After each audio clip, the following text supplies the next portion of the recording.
I'm standing here in front of the stables at Stewart Hall, one of the structures that survived the bombing of 1972.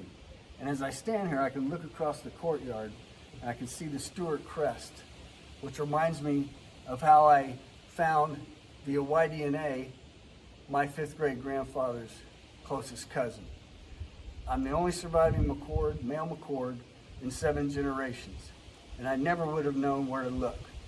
But in looking through the records of my closest Y-DNA cousin, Robert McCord, born 1761, I learned that he writes where he came into possession of some Stewart crests as a result of his cousins marrying into the Stewart family.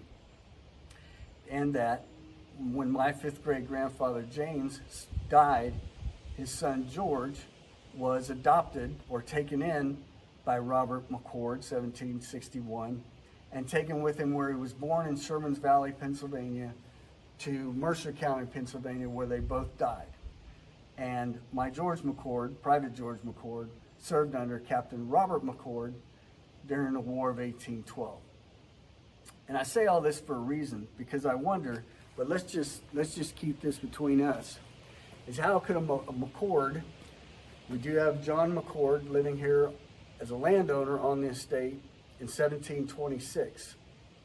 Lady Margaret Stewart's born in 1727. So perhaps this John is the father of my fifth great grandfather, James McCord, or other McCords.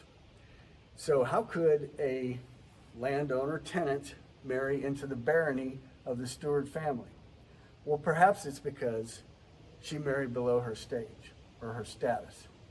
The Stewart history writes off Lady Margaret Stewart as insignificant and unmarried, perhaps because they wanted to protect the peerage. Perhaps she married a stable boy or a worker, McCord, who was in close or intimate vicinity of Lady Margaret Stewart on a regular basis. In fact, in the years Lady Margaret Stewart left for the frontiers of Pennsylvania, she was either pregnant with or had just had her oldest daughter, Susanna. So if she married below her status, well, we on the McCord side could say, we married up.